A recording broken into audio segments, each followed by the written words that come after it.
everyone, and welcome back to another Train Sim World 2 video. We're back on the Island Line, or I should say Island Line 2022, as there is the old Island Line, which I guess if you're enjoying this one, it's worth checking out the old one as well, with the old 483, which is one of the proper tube trains.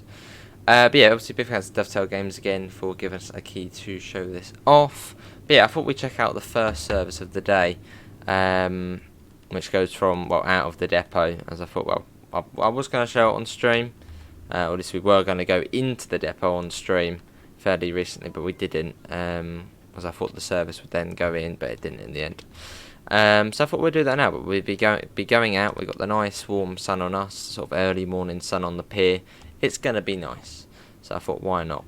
Let's set that to normal, get the master key in, set that to forward. Instruments, get them on, and headlights are already set, so we should be all good to go. Let's slowly move forward.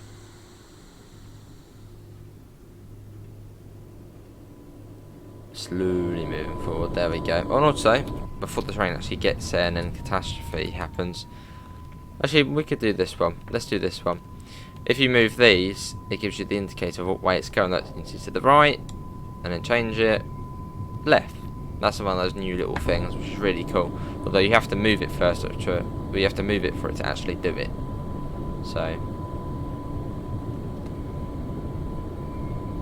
and we got to stop up here at this board. If you go past this board, you're spad. So don't go past this board. I may have tried that, and well, it didn't like it. So yeah, you have to stop at this board. Do not try and go through it, because I thought, oh, in the game it's probably not actually programmed to, you know, do anything, and then went through, and then, well, I was wrong, it did do something. So you got to request to go through here, proceed at restricted speed. Yeah, I thought I'd test it out, but yeah, the test there didn't go successfully. But I suppose it did go successfully, the test, because it means it's working, so that's a good thing. Right, whereabouts does it actually want us to stop? Do we have to go all the way over there? Seems a bit excessive. I suppose we can go all the way down to that bit there. Is that like a marker saying stop there, or? I mean, probably if we stopped it, it'd be alright, but we'll go to where it wants us to. And bring that to a stop. How's everyone finding the new Island Line? Better than the original? Do you think it's not as good as the original, which would be a little bit surprising, as this one is supposed to be better? But yeah, let me know. There you go, it's happy with that. Right, now we've got to change ends.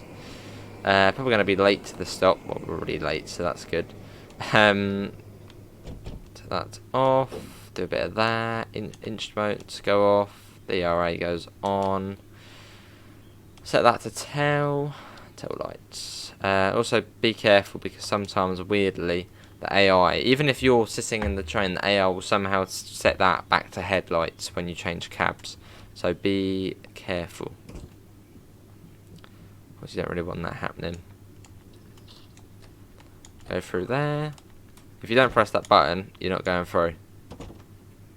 If I try and press it, say now, yeah, it won't do it. Keep walking through. Almost like the door's open, but it's not. Get the systems on again. You know, we want to be nice and safe. Even though AWS doesn't actually do anything on this route, because it doesn't have AWS ramps. It's literally just a self-test sequence. That's it.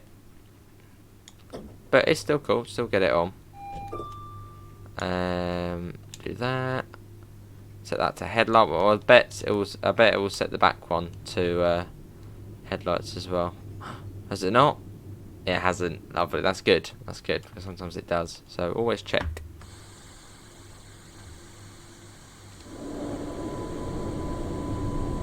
And I should then route us onto the main running line, which will then take us into Brighton Johns. And yeah, I highly recommend. I literally have been sending like all of the streams to that video. I highly recommend it to check out the video we did, the comparison between Train Sim World 2 and real life. There's some areas literally look. I mean, when I was editing that video, it's going to sound a bit, no, he's lying. I actually couldn't recognise what was real and what wasn't real. Sort of, well, from the sort of mini, you know, because you get like the little media bin, whatever you want to call it, where you can sort of see, you know, all the videos you want to put onto the timeline, which is where you obviously you edit and do that sort of stuff. And with those many little things, in some bits I couldn't actually work out what was real and what was in Train Sim World, so I sort of had to sort of, you know, open up the thing in the files to see, is that the TSW one or the real one? Yeah, because it like scrambled them all up for some reason, annoyingly. It does look very good, just TSW in general. And here we are, this is Rye St John's. Get the passenger lights on, don't want people in the tunnel in the dark. Just one person getting on, that's Matt, isn't it? I'm pretty certain that's supposed to be Matt's character. Ooh, collectible, let's go and get that.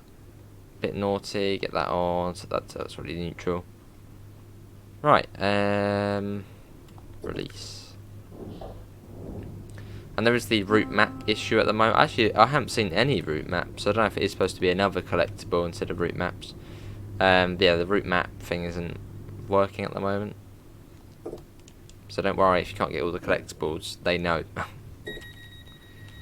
Get that shut, get the DR8 off, if I can, there we go.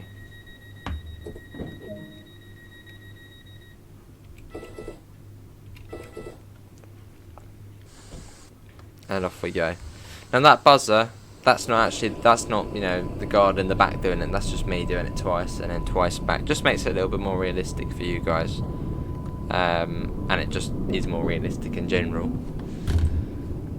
As on this route you've still got a guard, which unfortunately in my area they don't have guards anymore, they have OBSs, so they don't get to do the fun buzzer and stuff.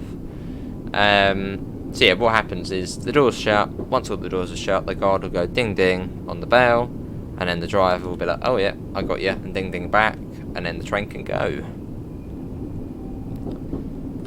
So by doing it on there, it just makes it a bit more realistic. It's B on the keyboard, and you can't do it through controller, I don't think, so you'd actually have to press the button.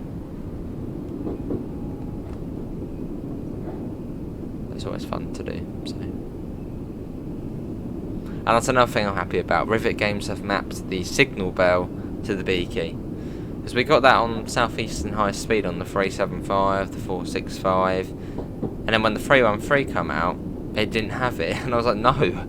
I think it might have been the 313 it didn't have it. And no, the Rush Hour Electro Stars, 377 and 387, they don't have it. So you actually have got to click the button. Which is just like, oh, why did they make it for that one? For that one, it's not there. So I hope that they do change that at some point. We go through Ride Tunnel, which you do think is going to be like a really skinny single ball tunnel, but then it sort of turns out into one big one, sort of in the middle.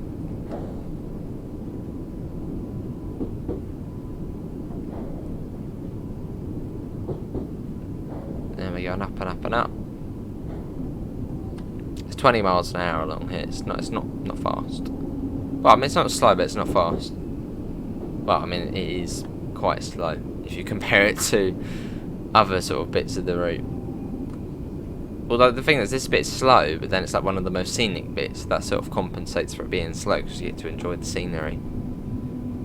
So we come up here, and then you can see out. There's one of the hovercrafts. Which the hovercrafts are quite cool, actually, seeing them. Would have been quite cool if we saw them animated, so that almost like an NPC car moving. Like that, but obviously the hovercraft. But they're just sitting there chilling. But that's cool. I mean, it's attention to detail. And they've actually added the hovercraft, which they didn't have to do, but I think it's really cool the way it's there. Here at Ride Esplanade, or Esplanade, however you want to say it. It's on Promenade, isn't it? Promenade, Promenade. It's just however you say it. So it's like scone and scone. It's like that. Promenade, Promenade, Esplanade, Esplanade. Well, I don't know if we're on time. We're about 2 minutes late. But I'll take it as saying on time. It's cool though when you actually do see the hovercraft going. As you see the little cushion underneath it. You sort of, I mean, at the moment it's like really low down. So when they put the propellers on, and it like goes up and goes right up, and then sort of slides out and then buggers off. It's quite cool to see. Literally everyone looks at the hovercraft, even if I know you're not going on the. I don't know. Even if you've seen the hovercraft millions of times, you will still look at it. It's just one of those unique, cool things. I mean, the Isle of Wight is really the only place you can see it in the world, sort of in public services. When hovercrafts were first invented, which was by a British guy, you know, I think this was the 50s or 60s. They were like, you know, that's the future of travel. Everyone's going to be on hovercrafts going across the, you know, maybe not Atlantic, but hovercraft was the future of travel. And then it sort of, yeah, it worked, you know, 30, 40 years or so. It used to even have the Channel hovercraft from the UK to France, like massive, mega hovercraft with cars and stuff on them, which are really cool to see on images. That ended in 2000. One of the main reasons was just the cost of fuel. And for the Channel one, obviously you had the Channel Tunnel, the ferries and stuff, which were cheaper and faster. Well, Channel Tunnel faster, ferries cheaper. And yeah, obviously the fuel as well. Because fuel, like back in the 60s or so, was like really, really cheap. Obviously, I don't know off experience, but off, you know, charts and all. Like fuel was like dirt cheap.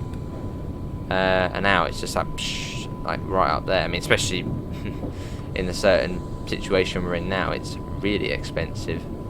So yeah, the hovercraft just it couldn't do it because of how sort of, you know, high the fuel prices got sort of in the 80s and 90s. So unfortunately, you don't get much hovercraft now, and the only one in the world in regular public service is this one on the Isle of Wight. Little sort of bit of history there. Right, let's do that. Yeah, that's all good. Well, that is going to be it, everyone, for today's Train Sim World 2 video. Hopefully everyone has enjoyed it. That was the Island Line 2022 little run from Ryde St John's Depot to Ryde Pier Head on this nice early morning service up to the Pier Head, and talking about hovercrafts as well. But yeah, thanks for coming in. Links can be found in the usual places: Discord, PayPal, and the merch store. If I can find where that is, there it is. Apart from that, thanks all for coming in, and I hope we'll see you next time. See you all. Take care. Bye, guys.